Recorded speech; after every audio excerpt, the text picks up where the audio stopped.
Comenzamos nuestra unidad, la unidad 1 de la prehistoria al final del reino visigodo.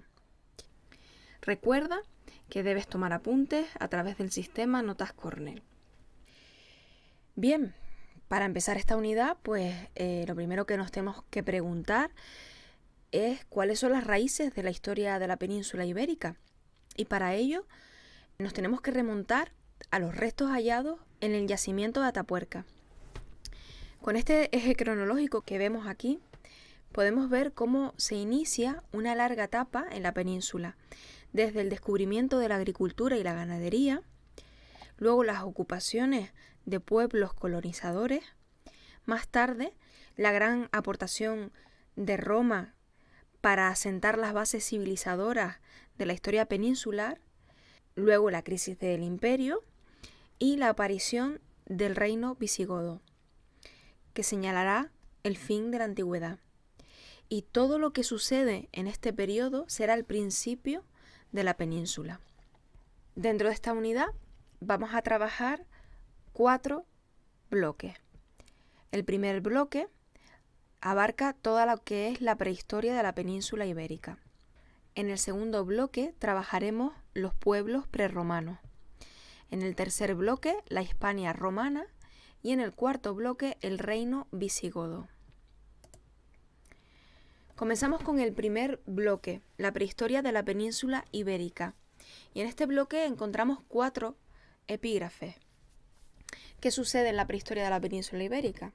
Bueno, pues por una parte veremos el paleolítico, luego veremos las sociedades neolíticas, más adelante las culturas de los metales y por último el arte rupestre. Para adentrarnos en la prehistoria de la península ibérica, lo primero que tenemos que hacer es definir el término prehistoria. Y este término designa lo que es el periodo que abarca desde la aparición de los primeros homínidos según las teorías de la hominización hasta la invención de la escritura. Y aquí cabe destacar que las teorías de la hominización se deben estudiar con cautela, ya que muchas veces se ven expuestas a continuos hallazgos que contradicen lo descubierto anteriormente. Por eso debemos ser cautos y siempre esperar que no pasen los años y se hallen yacimientos que contradigan lo descubierto anteriormente. Como primera fase de la prehistoria, las sociedades paleolíticas se emplazan desde hace 1.200.000 años hasta 5.000 años antes de Cristo. Podemos observar el periodo tan largo de tiempo que ocupa esta etapa. Bueno, pues las sociedades paleolíticas vivían de la caza, de la pesca, del carroñeo y de la recolección. Eran grupos nómadas, grupos que se movían, que se desplazaban de forma estacional, persiguiendo el alimento, pues cazando, pescando. Tenían una economía depredadora y su organización social era muy elemental. Se reunían en pequeños grupos, pero no pasaban a más. Encontramos dentro de este periodo 3 etapas en función de los tipos humanos existentes y también de las técnicas que estos humanos usaban. Vamos a ver la etapa del Paleolítico inferior, Paleolítico medio y Paleolítico superior. En este mapa podemos observar los distintos yacimientos y hallazgos de las 3 fases del Paleolítico. El Paleolítico inferior data desde que comienza el Paleolítico, como hemos mencionado, hasta el año 100.000 a.C. En esta etapa aparecen los primeros grupos del género Homo en la península, en lugares como Atapuerca, como mencionábamos antes, que lo podemos observar en el mapa, que pertenece a Burgos, y se corresponde con una especie conocida como Homo antecesor, que tiene una antigüedad, según se ha estudiado, de entre 800.000 y 1.200.000 años. En esta etapa habitaban en abrigos de las rocas y campamentos al aire libre, y las herramientas eran muy toscas, pues nos encontramos con lascas, con chopper, con bifaces, con raspadores, etc. Estas herramientas las producían golpeando unas piedras contra otras para darles forma y conseguían así que tuvieran filo. Aquí podemos observar el yacimiento de Atapuerca y si cliqueamos podemos acceder a una visita para ver el yacimiento un poquito más en profundidad. La siguiente fase dentro del Paleolítico sería el Paleolítico Medio, que data entre el 100.000 y 35.000 a.C. El primer humano de este periodo es el Homo neanderthalensis, que habita en la península entre el 200.000 y 35.000 a.C. Vivían en grupos y ya tenían una cierta organización social. También se conocía el fuego y se practicaban los ritos funerarios. En los yacimientos, como los de Cova Negra, como los de Banyoles o como los de El Sidrón, se han encontrado útiles que demuestran pues, un mayor dominio de la técnica en el trabajo de la piedra. Ya encontramos puntas de flecha, raederas, cuchillos, etc. Estos instrumentos pertenecen al musteriense, que es como la cultura tecnológica asociada a los neandertales. También aquí podemos acceder a un vídeo muy interesante haciendo una representación de cómo pudo descubrirse el fuego, que fue en este periodo. Como tercera etapa dentro del Paleolítico tenemos el Paleolítico Superior, que data del 40.000 al 5.000 a.C. En esta etapa hace su aparición el Homo sapiens, que es la especie humana actual, según las teorías de la hominización. Llega a la península hace unos 40.000 años y se extiende por todo el territorio, incluido también los archipiélagos Baleares y Canarios. Su tecnología mejoró considerablemente ya estamos hablando de algo más elaborado, tanto por el empleo de materiales, porque ya usaban huesos, astas, conchas marinas, como también por una técnica más depurada, lo que les permite realizar instrumentos pues un poco más especializados. En esta etapa aparece también por primera vez el arte rupestre, que veremos más adelante, y el arte mobiliar. El arte rupestre es el arte realizado en las cuevas y el arte mobiliar es ese arte transportable. Como segunda etapa dentro de la prehistoria tenemos las sociedades neolíticas. Estamos hablando que cronológicamente va desde el 5.000 hasta el 2.500 a.C. Las primeras sociedades neolíticas surgen en la península ibérica y ya supone un cambio trascendental en la forma de vida de los seres humanos, porque comienzan a producirse su propio alimento mediante la agricultura y la ganadería. Pasamos de la pesca, de la caza, a intentar controlar la naturaleza basándonos en la agricultura y en la ganadería. Esto va a provocar unos cambios increíbles, porque va a suponer la aparición de actividades nuevas, como la elaboración de tejidos, la fabricación de cerámica, el pulimento de la piedra, el comercio. La necesidad de vivir junto a unos cultivos también hace que los desplazamientos disminuyan y entonces los pueblos pasan de ser nómadas a ser sedentarios y aparecen los poblados estables. También podemos clicar en esta imagen y podemos profundizar un poquito en el Neolítico en la península a través de un vídeo.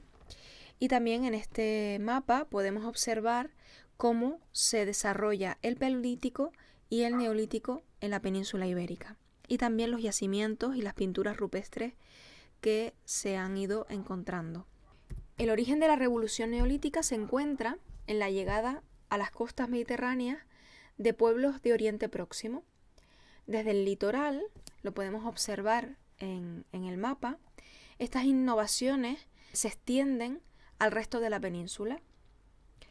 Más tarde también llegan influencias a través del continente europeo. En la península, el Neolítico se va a dividir también en etapas. Como primera fase tenemos el Neolítico inicial, que data entre el 5.000 y el 3.500 a.C.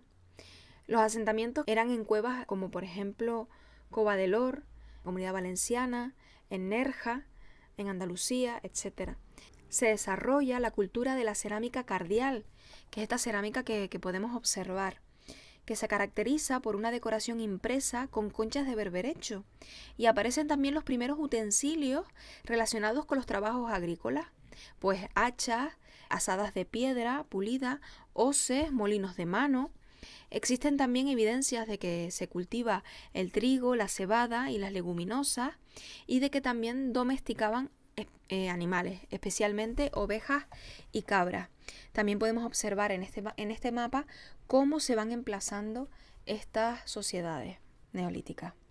Luego, en el Neolítico Pleno, que data entre el 3500 y 2500 a.C., surgen ya verdaderos poblados, situados en zonas más llanas y fértiles para el cultivo. En el sureste peninsular se desarrolla la llamada cultura de Almería, en la que destacan viviendas circulares.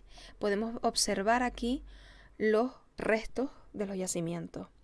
Mientras que en Cataluña florece la cultura de los sepulcros de fosa, donde los difuntos eran enterrados en fosas excavadas en el suelo y se les acompañaba de un ajuar funerario, de aquellos objetos preciados, de valor, para que los acompañara, según creían, en el más allá. El desarrollo de estos ritos funerarios se manifiesta en la aparición del megalitismo, que es una difusión de diversos tipos de construcciones destinadas pues a estos enterramientos colectivos. Y en la península pues predominó el dolmen, el sepulcro corredor y el tolo. Paralelamente, las estructuras sociales se hicieron más complejas, como resultado pues de una organización del trabajo más diversificado. El trabajo se dividía y entonces había una mayor diversificación. Y también una parte de ese excedente alimentario que sobraba del cultivo fue dominado por un pequeño grupo dentro de la sociedad. Esto hizo que la estructura social cambiara. El hallazgo de objetos de prestigio en algunas de las tumbas indica pues, que había una cierta jerarquización social. Como tercera y última etapa dentro de este bloque de la prehistoria de la península ibérica, nos encontramos con la cultura o las culturas de los metales.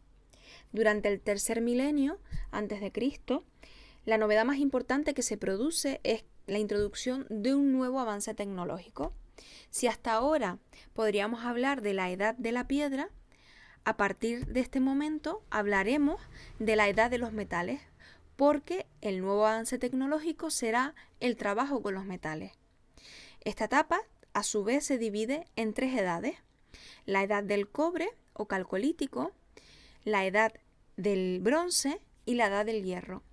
Como verás, va a girar en función a el metal predominante de cada una de ellas. Aquí podemos observar un eje cronológico con las etapas que hemos ido trabajando y las que nos quedan dentro de lo que es la prehistoria. La edad del cobre o calcolítico hace su aparición en la península entre 2500 y el 1700 a.C. Sus inicios se relacionan con lo que nombramos anteriormente, el desarrollo del megalitismo.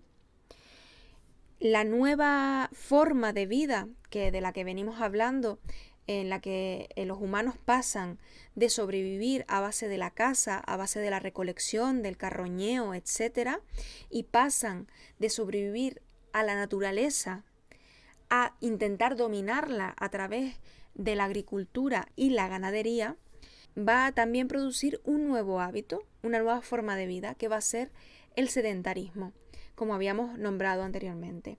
Pues el uso de sistemas de riego, el abono de los campos, la introducción del arado, todo esto va a reforzar ese papel de la agricultura y con ello la sedentarización.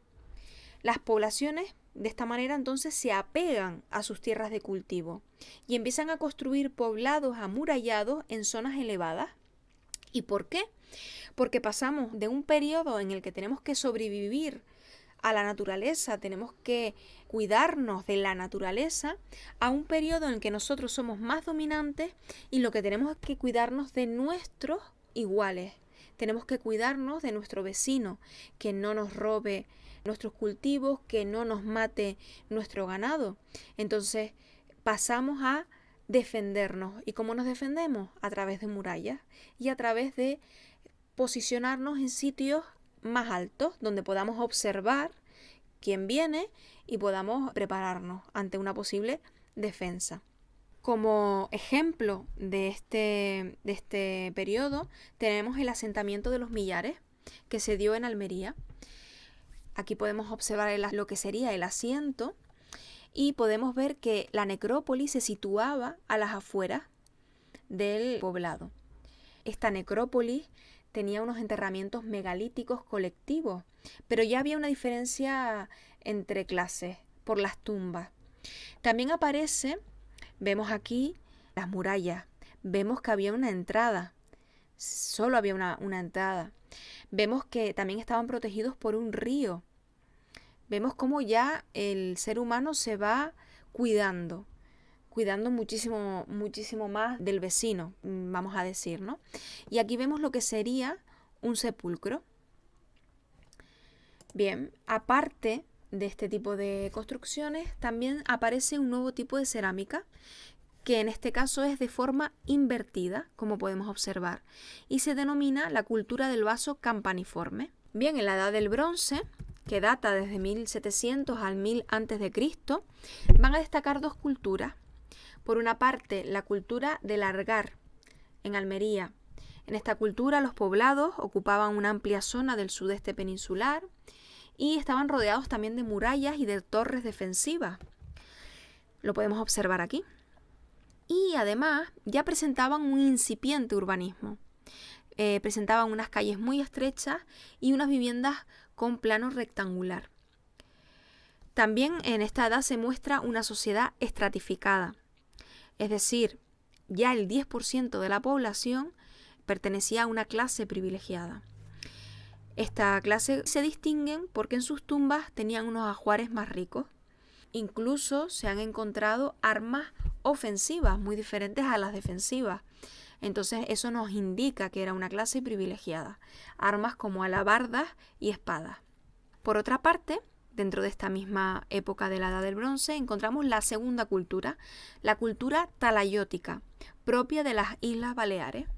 Esta cultura se asentaba en construcciones con murallas ciclópeas en la edificación de los poblados y la aparición de megalitos con formas como muy peculiares. Por una parte teníamos los talayots, que eran como unas torres de recintos amurallados. Luego también teníamos las taulas, que es una especie de mesas que no se sabe muy bien cuál era su función. Y por otra parte, las navetas, que eran unos recintos en forma de nave invertida con una finalidad funeraria. La podemos observar aquí. Y también podemos acceder a un vídeo que profundiza sobre la cuestión. Y por último, tendríamos la tercera edad de los metales, que sería la Edad del Hierro. Comienza la península en torno al 1000 a.C. Y es en esta etapa cuando se inicia el periodo propiamente histórico. Pasamos de la prehistoria a la historia. Y comentábamos al principio que la prehistoria abarcaba desde la aparición de los primeros homínidos hasta la aparición de la escritura. Y es aquí cuando se termina ese periodo prehistórico. Bueno, este periodo comienza de la mano de los celtas y de los primeros pueblos colonizadores, pueblos como fenicios, los griegos y los cartagineses. Y estos pueblos los veremos a continuación. Para terminar este bloque del periodo prehistórico, tenemos que adentrarnos en un epígrafe muy importante, que es el arte rupestre. ¿Y por qué el arte rupestre es tan importante para nosotros? Pues precisamente porque es el primer arte que conocemos hecho por el ser humano como tal. Estas primeras manifestaciones artísticas, y por eso es tan importante. Dentro del arte rupestre vamos a encontrar dos escuelas, podríamos decir, o dos corrientes, o dos fuentes. La primera es el arte rupestre cantábrico, que es las primeras manifestaciones artísticas más antiguas y tienen lugar en el Paleolítico Superior. Se localizan en la zona de la cornisa cantábrica, por eso se llama arte rupestre cantábrico. Destacan especialmente las pinturas que se hallan en las cuevas de Altamira y el Castillo, que están en Cantabria. Y por otro lado, en Asturias, en las cuevas de Tito Bustillo. Bien, estas pinturas, realizadas principalmente en cuevas profundas y oscuras, se han vinculado a prácticas y creencias mágicas. Se cree que podían favorecer la caza o que se usaban esas cuevas como cuevas santuario.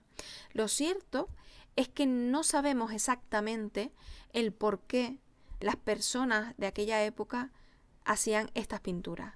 No sabemos si lo hacían para expresarse, para expresar sus sentimientos, si lo hacían por una connotación mágica. Podría ser que creyeran que si pintaban el animal en la pared, podían luego cazarlo, de alguna manera lo estaban cazando espiritualmente para poder salir y cazarlo posteriormente. No lo sabemos, hay muchísimas teorías, pero lo cierto es que, aunque sea una incógnita, es impresionante. Los rasgos de esta pintura, pues las podemos ver primero en el tema. Predominan las figuras aisladas de animales. También están representadas con mucho naturalismo, aunque también aparecen signos abstractos o también aparecen estampaciones de manos, pero lo más frecuente son figuras de animales. Y en cuanto a la técnica, se utilizan combinaciones de colores y eso es lo que llamamos policromía. Podemos observar, podemos ver un vídeo sobre el arte rupestre muy interesante. Más tarde, entre el Paleolítico y el Neolítico, es lo que se denomina el Mesolítico. En la vertiente mediterránea se desarrolla el llamado arte rupestre levantino. Este arte tiene unas características propias y, como podemos observar, sin ninguna relación con el Cantábrico. Y es muy curioso cómo en un periodo muy cercano entre uno y otro, y tan cercano geográficamente, hicieran un arte completamente distinto. En este caso destacan las pinturas de las cuevas de Valtorta en Castellón y del Cogul en Lérida. Estas pinturas se localizaban en abrigos rocosos relativamente bien iluminados en comparación con esas cuevas oscuras y profundas del Cantábrico y presentan unas características muy diferentes a la zona cantábrica. Por ejemplo, en cuanto al tema, las figuras humanas ya asumen un protagonismo y se les representa, y bien lo podemos observar, formando escenas muy variadas. Ya no es una figura aislada, ya forma una escena, ya hay una relación entre una figura y otra. Podemos encontrar enfrentamientos armados, cacerías de diversos animales, recolección de miel, etc. Pero sí observamos un claro sentido narrativo. Y en cuanto a la técnica, pues vemos que las figuras tienen una forma muchísimo más estilizada y casi que esquemática en comparación con las pinturas cantábricas. Y por otro lado también son prácticamente monocromas o combinan muy pocos colores, como podrían ser el ocre y el negro. Pasamos al segundo bloque de nuestra primera unidad, que serían los pueblos prerromanos. Dentro de los pueblos prerromanos que existieron en la península ibérica, vamos a encontrar distintos pueblos, distintas sociedades. Por una parte, los iberos, celtas y celtíberos, luego los primeros colonizadores mediterráneos y por último, los tartesos. En primer lugar, observemos cómo vivían los íberos, los celtas y los celtíberos. Durante el primer milenio antes de Cristo se conformaron en la península dos culturas, la cultura celta y la cultura íbera. Eran dos culturas, la verdad es que bastante distintas, pero relativamente interrelacionadas entre sí. El contacto de estas culturas fue muy intenso y en la zona de confluencia que podemos observar aquí en el mapa, entre celtas e íberos, surge una cultura con características de unos y de otros, que se llama la cultura celtíbera. Aquí tenemos un vídeo donde podemos profundizar sobre los celtas y los íberos. Los íberos se asientan en el sur de la península y en la costa mediterránea. Lo hemos visto anteriormente, toda la zona mediterránea y el sur de la península. Bien, eran un conjunto de pueblos que tenían muchísimas características en común, pero que nunca establecieron ninguna forma de unidad política entre ellos. Tuvieron, eso sí, una entidad cultural común, muy destacable, que se desarrolla especialmente entre los siglos VII y II a.C. Su economía se basaba fundamentalmente en la agricultura y en la ganadería. Además, los íberos desarrollaron una importante actividad comercial y establecieron relaciones comerciales con griegos, fenicios y cartagineses, llegando incluso a acuñar moneda. Por otra parte, la sociedad era tribal y estaba muy jerarquizada en función del poder económico y militar. Los poblados, como venimos viendo, solían amurallarse y se localizaban en zonas de fácil defensa. Su organización política estaba bastante desarrollada debido a la influencia que habían tenido de los fenicios y los griegos, esa influencia del modelo de ciudad-estado.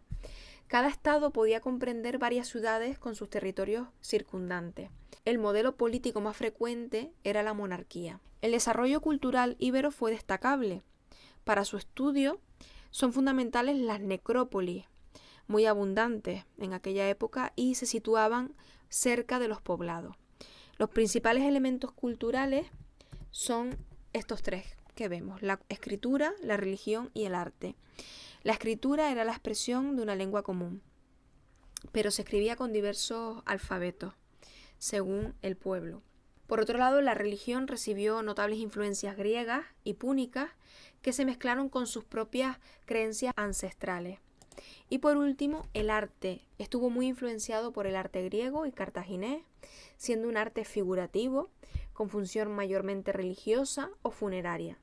Destaca la escultura representando figuras humanas y de animales, y podían ser reales como también imaginarios. Ejemplos: observamos la dama de Elche, también la dama de Baza, la bicha de Balazote o el guerrero de Moixent. Por otra parte, tendremos a los celtas, que fueron un pueblo indoeuropeo que llega a la península a comienzos del primer milenio. Lo podemos observar aquí. Cómo se trasladan.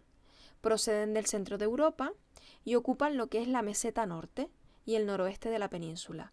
Galicia, el norte de Portugal, Asturias. Hablaban un idioma indoeuropeo, pero no conocían ni la escritura ni la moneda. Aportan nuevos avances técnicos, como el uso de la metalurgia del hierro. Sus asentamientos más representativos fueron los castros. Fíjense, algo novedoso.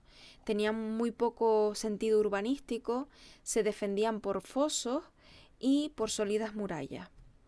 Las casas estaban construidas con muros de piedra y la planta era frecuentemente circular, como este yacimiento que es el de Santa Tecla en Pontevedra y también el de Moías en Asturias tenemos como ejemplo. Desarrollan una economía agropecuaria, es decir, agricultura y ganadería. Trabajan la cerámica y fabricaban instrumentos y armas de hierro y bronce. La explotación minera, como vemos, era muy importante porque también estaba en una zona donde esta actividad podía desarrollarla. Las tierras gallegas eran ricas en estaño, en ellas también abundaba el oro. De ahí ese uso de la metalurgia del hierro. Esta riqueza favoreció el comercio con fenicios y cartagineses. La sociedad, a su vez, se organizaba en clanes, unidos por lazos familiares, y varios clanes formaban una tribu. En las tribus había una cierta jerarquización social con predominio de la casta guerrera. Y por último tendríamos en este epígrafe los celtíberos, lo que habíamos denominado como esa confluencia de las dos culturas. Bueno, pues en esta zona de confluencia, que es el sistema ibérico, el este de la meseta y el sistema central, surge esta cultura con unas características peculiares. Se mezclaban elementos de ambas culturas, de las celtas y las íberas, aunque sí es verdad que predomina el factor celta. Fueron extraordinarios guerreros, dotados además de una excelente tecnología armamentística, la aristocracia que se constituyó en el grupo dominante, y tanto cartagineses como romanos los incorporaron a sus ejércitos. Una vez trabajados esos pueblos de la península ibérica, tenemos que pasar a esos primeros colonizadores mediterráneos. Desde principios del primer milenio antes de Cristo, diversas potencias colonizadoras procedentes de ese Mediterráneo oriental se asientan en la península ibérica. Podemos observarlo aquí en el mapa. Se asientan pues por razones estratégicas y también por la potencialidad económica que tenía el territorio, que tenía la península ibérica. Podemos observar cómo las distintas potencias llegan a la península ibérica. Por una parte tendríamos a los fenicios. Era un pueblo mercantil procedente del actual Líbano. Fueron los primeros en colonizar la península. Hacia el siglo XI a.C. fundan la ciudad de Gadir, lo que sería hoy Cádiz. Desde aquí se expanden por toda la zona andaluza y el sur de Portugal. El interés por asentarse en esta zona viene por la localización, es evidente, entre el mar del Mediterráneo, del Océano Atlántico, y también tener a un paso África, idónea para relaciones comerciales, por ser abundante en metales, etc. Más tarde, hacia el siglo VIII, llegan los griegos. Lo observamos por aquí. Fundan algunas enclaves relativamente importantes en la parte norte de la costa mediterránea peninsular, como por ejemplo Emporium, lo que sería Ampurias, o Rode, lo que sería Rosas, etc. Y desde allí se establecen en algunos puntos costeros como Mainake, lo que sería cerca de Málaga. Su principal objetivo fue el de establecer relaciones comerciales para obtener metales, esparto, aceite de oliva y sal. Posteriormente, en el siglo VI a.C., los cartagineses comienzan a controlar el sur peninsular, continuando el dominio que había ejercido anteriormente los fenicios en esa zona y ampliándolo hacia el este y hacia el norte. A partir del siglo III a.C., su presencia adquiere rasgos de conquista militar, fundan emporios. Los emporios eran poblados a los que la gente acudía de distinta procedencia para comerciar, como Ebusus, Ibiza o Cartagonova, que sería Cartagena. Todos estos pueblos actuaron como transmisores de elementos culturales y tecnológicos más avanzados de los que se disfrutaban en la península. Difunden el empleo del arado, la moneda, los modelos urbanísticos, las salazones, el uso de la metalurgia del hierro, etc. Y por último tendríamos la cultura tartésica. La cultura tartésica, que alcanza su máximo apogeo entre los siglos VIII y VI a.C., tuvo su centro geográfico en Andalucía occidental, aunque también se extiende por la meseta sur y Baja Extremadura. Aquí podemos entrar en un vídeo sobre la cultura tartésica muy interesante. Las fuentes con las que se cuentan para el estudio de los tartesios son, por un lado, las fuentes clásicas y los yacimientos arqueológicos. Las fuentes clásicas son esos testimonios grecorromanos, testimonios como Heródoto, en el siglo V a.C., en su obra Historia, en la que se menciona expresamente al mítico rey tartésico Argantonio. Por otra parte, el poema Hora Marítima del siglo IV a.C., escrito por el romano Abieno, y la geografía del griego Estrabón del siglo I a.C. Por otro lado, se presentan también como fuentes los escasos restos arqueológicos hallados, como por ejemplo santuarios como el Cancho Roano en Badajoz, o tesoros votivos como el del Carambolo en Sevilla, o tumbas como la necrópolis de La Joya en Huelva. La economía se sustentaba en la minería, el trabajo de la plata, el cobre y el oro, en la ganadería y en las actividades metalúrgicas del bronce. Tartesos era además un centro de comercio internacional que pone en contacto a fenicios y a griegos con los pueblos del oeste peninsular. La relación entre estos pueblos es tan intensa que algunos historiadores incluso sostienen que entre tartesios y fenicios se produce una fusión cultural completa. Políticamente, Tartesos no constituye una unidad, sino que existe una pluralidad de centros de poder. La sociedad debía estar dominada por una aristocracia que controlaba el territorio, el comercio y la riqueza. En la cúspide social parece estar constatada la existencia de caudillos o monarcas, como el que acabamos de nombrar, Argantonio, que se data entre el siglo VII y VI a.C. Quizás por influencia fenicia, los tartesios conocían la escritura.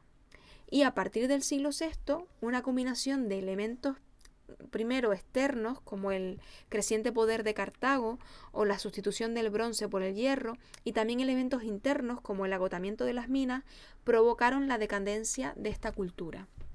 Y de estas formas terminamos con las culturas prerromanas, para dar paso a lo que sería el siguiente bloque, que es la Hispania romana.